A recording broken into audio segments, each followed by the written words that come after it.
Li Yunxiao dengan lembut memisahkan kedua jarinya, dan kekuatan aturan tiba-tiba menghilang. Dia mengungkapkan ekspresi terkejut. Dia telah menggunakan jari pemetik bunga berkali-kali, namun perasaan barusan hanya dirasakan saat dia menggunakan teknik pedang dan telepek awan angin.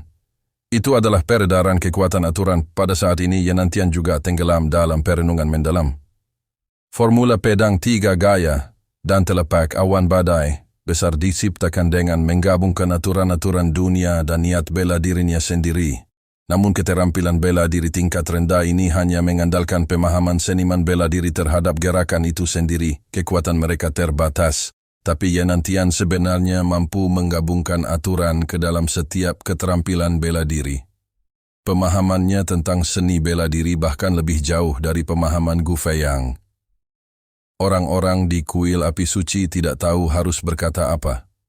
Mereka semua ketakutan dan hati mereka penuh ketidaknyamanan. Mereka awalnya berpikir bahwa mereka telah memperoleh manfaat besar, tetapi mereka tidak menyangka bahwa ketika dia menjawab pertanyaan mereka, dia sebenarnya telah memahami beberapa teknik Yenantian.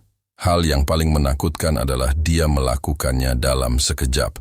Ini bukan lagi sesuatu yang bisa dijelaskan dengan kata-kata seperti jenius atau jenius yang mengerikan. Li Yunxiao merasa telah memperoleh banyak hal dan suasana hatinya sedang baik.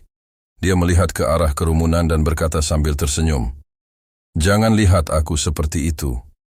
Aku hanya beruntung sekarang." Wajah Feng Zhu lebih jelek dari hati babi. Dia berkata, "Apakah ada keberuntungan? Mereka tidak bersikap picik. Toh, mereka juga mendapat banyak keuntungan dan mampu membuat banyak terobosan di masa depan. Yang menyedihkan adalah bakat pihak lain membuat mereka merasa tidak ingin hidup lagi."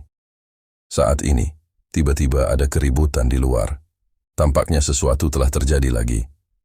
Li Yunxiao mengerutkan kening dan berkata, "Apa yang terjadi?"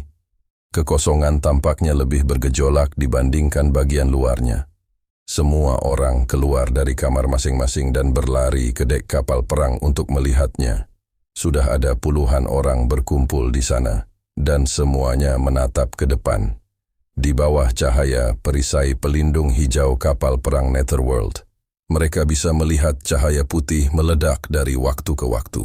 Ada juga sejumlah besar pecahan yang bergerak melalui turbulensi luar angkasa, menabraknya. Hal seperti ini sangat normal. Fenomena seperti ini mudah terjadi ketika kekosongan tidak stabil. Namun, yang membuat semua orang terkejut adalah kapal perang Netherworld yang sama besarnya melayang di langit. Di bawah pengaruh semua jenis kekuatan, ia juga dengan cepat bergerak menuju ke arah mereka. King Luo berdiri di depan kapal, wajahnya gelap seperti air, memancarkan aura dingin. Pupil mata Shen Li tiba-tiba menyusut dan dia berteriak tanpa sadar, "Nyonya King Luo, kapal perang ini adalah..." Saat kapal perang Netherworld yang rusak menyerbu masuk, simbol besar di atasnya terpantul di mata mereka. Masih ada mayat yang mengapung di kapal perang, semuanya baru saja meninggal belum lama ini. Sebenarnya tidak ada satupun tubuh yang utuh, semuanya terfragmentasi. Murid Li Yunxiao juga menyusut, wajahnya serius, dan dia mengenali simbol di kapal perang itu. King Luo berkata tanpa ekspresi, "Benar, itu adalah kapal perang Mando Merchant Group. Menurut intel kami, yang memimpin grup pedagang Mando kali ini adalah Yi Qing. Kekuatan mereka tidak lebih lemah dari kita." Kata-katanya seperti embun beku, menyebabkan lapisan es muncul di hati setiap orang. Karena grup pedagang Mando dapat dihancurkan sepenuhnya tidak terkecuali mereka. Wajah Shen Li dipenuhi dengan keterkejutan saat dia bertanya, "Siapa yang melakukan ini?" Seluruh kapal perang hancur lebur. Bahkan Kaisar Wu pun tidak bisa melakukan itu, bukan? Orang-orang di kamar dagang Tianyi semuanya diam. Melihat mayat di kapal perang di kejauhan, mereka semua merasa sedih. Jika dia tidak bergerak diam-diam di kehampaan dan malah terbang di dataran iblis, mungkin mayat yang terpotong-potong di depannya akan menjadi miliknya. "Nyonya King Luo, kapal perang akan menghantam kita. Tolong beri perintah. Haruskah aku menghancurkannya? Atau haruskah aku masuk ke asal iblis melalui kehampaan? Seorang wanita tua berpakaian abu-abu melangkah maju dan bertanya. Qing Luo ragu-ragu dan berkata, kapal perang kamar dagang Mando seharusnya dihancurkan di dataran iblis tidak jauh di depan. Jika kita memasuki dataran iblis sekarang, saya khawatir kita akan menghadapi musuh-musuh itu. Gunakan Netherworld Strike untuk menghancurkannya. Ya, wanita tua itu menerima perintah itu dan menghela napas lega. Melihat mayat di kapal perang kamar dagang Mando, semua orang merasa berat hati. Dia takut Qing Luo akan memberi perintah untuk pergi ke dataran iblis. Ye Fan mendekati Li Yunxiao dan berkata dengan lembut. Mereka tampaknya bersekongkol dengan sekte Flying Frost. Mereka semua menggunakan cara yang begitu kejam. Meski suaranya lembut, semua orang yang hadir adalah ahlinya. Segera, tatapan semua orang tertuju padanya secara serempak, memancarkan kilatan dingin. Qing Luo juga berdiri di depannya. Dia menatapnya dan berkata dengan tegas, apakah kamu tahu siapa yang melakukan ini? Ye Fan dikejutkan oleh haurannya dan mundur beberapa langkah. Orang-orang kuil api Susi bergegas maju dan melindunginya. Li Yunxiao membuat isyarat tenang dan berkata, saya tidak yakin. Tapi cara mayat-mayat ini mati sangat mirip dengan yang terjadi di sekte Flying Frost. Nona Qing Luo, Anda telah melihat mayat-mayat itu. Jika aku tidak salah, itu pasti unit Skeleton Mercenary. Kamar dagang Mando dibunuh oleh unit Skeleton Mercenary karena mereka mengejar Tang Ji. Unit tengkorak bayaran? Para ahli dari kamar dagang Tianyi saling memandang dengan tidak percaya. Meskipun unit Skeleton Mercenary sangat kuat di Lightsong Forest, mereka hanyalah sekelompok bandit. Sulit dipercaya bahwa mereka bisa membunuh para ahli dari Flying Frost Sect dan kamar dagang Mando. Qing Luo juga tidak percaya. Dia mendengus dan berkata, bagaimana unit tentara bayaran bisa begitu kuat? Sekte Flying Frost bukanlah sekte yang bisa dianggap enteng. Mereka tidak boleh menyinggung kamar dagang Mando. Jangan bicara apakah mereka memiliki kemampuan untuk melakukannya. Apakah mereka berani melakukannya? Li Yunxiao mencibir dan berkata, bagaimana jika kekuatan di balik unit Skeleton Mercenary adalah bintang dan bulan ilusi? Ekspresi Qing Luo berubah drastis dan ekspresinya menjadi sangat jelek. Tatapannya menembus tubuh Li Yunxiao seperti pisau, seolah dia ingin melihat ke dalam dirinya dan memastikan apakah kata-katanya benar atau tidak. Namun tak lama kemudian, sedikit kekecewaan muncul di wajahnya. Tidak peduli bagaimana dia mencoba, dia hanya bisa melihat kabut tipis, hampir tidak terlihat. Dia berkata dengan kaget, tempat di mana klan iblis tinggal bintang dan bulan ilusi. Klan iblis dan manusia jarang berinteraksi. Mengapa mereka memiliki hubungan dengan unit Skeleton Mercenary? Apa kau yakin tentang ini?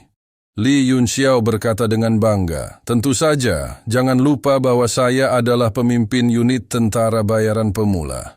Siapa yang tahu lebih banyak tentang Lightsong Forest selain saya? Qing Luo menoleh ke arah Shen Li dan berkata, apakah itu benar?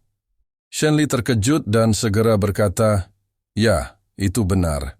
Dia sangat gugup. Dia tidak tahu bagaimana unit Skeleton Mercenary bisa memiliki hubungan dengan klan iblis. Dia juga tidak tahu apakah Li Yunxiao punya bukti atau hanya mengada-ada. Jika yang terakhir, maka dia akan mati. Aura Qing Luo menjadi dingin, dan dia berkata dengan marah, informasi yang sangat penting. Mengapa kamu tidak melaporkannya? Shen Li dengan cepat berkata, ini adalah sesuatu yang ditemukan baru-baru ini. Saya tidak berani memastikannya dan merasa itu konyol. Jadi, saya ingin mencari tahu lebih banyak sebelum melaporkannya. Sekarang Tuan Kota Yunxiao telah mengatakannya, saya dapat memastikannya sekarang. Hatinya dipenuhi dengan kepahitan. Dia meratap, Li Yunxiao, kamu tidak bisa membunuhku. Wajah Qing Luo muram. Dia merasa segalanya menjadi semakin rumit. Sekarang, bahkan klan iblis pun terlibat.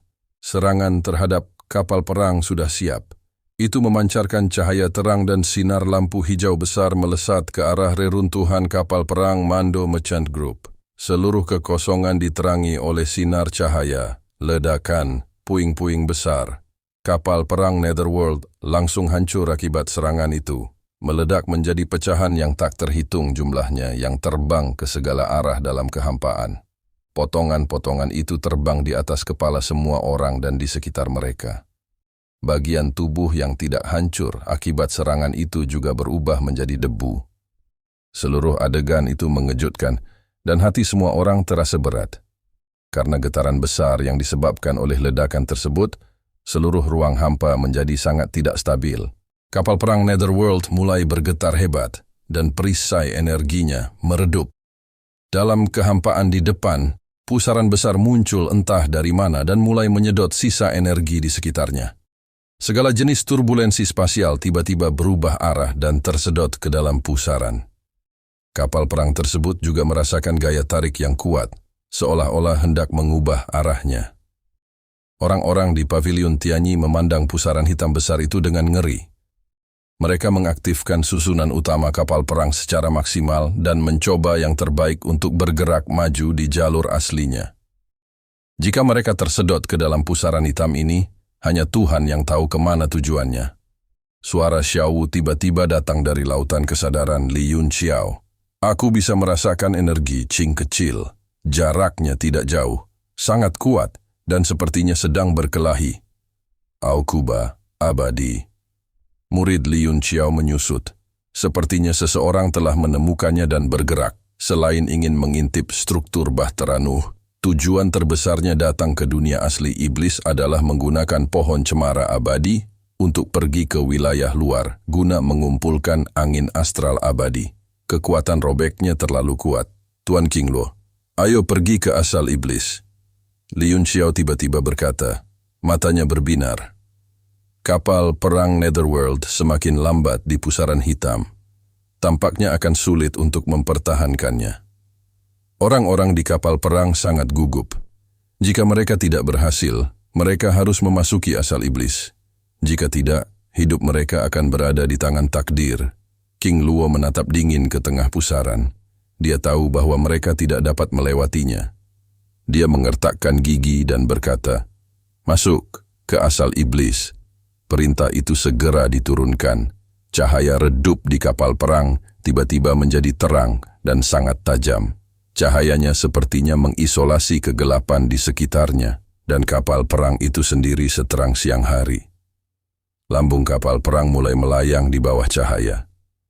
Tiba-tiba, itu benar-benar menghilang ke dalam kehampaan, hanya menyisakan kegelapan tak berujung. Pada saat yang sama, di suatu tempat di langit, di atas Demon Origin, sebuah titik terang muncul. Tiba-tiba menjadi lebih besar dan lebih terang, dan secara bertahap bayangan kapal perang muncul. Cahaya itu berangsur-angsur menghilang hingga kapal perang besar yang menghalangi matahari dan langit muncul. Kamar dagang Tianyi, Li Yun Xiao, dan yang lainnya kembali ke langit di atas asal iblis.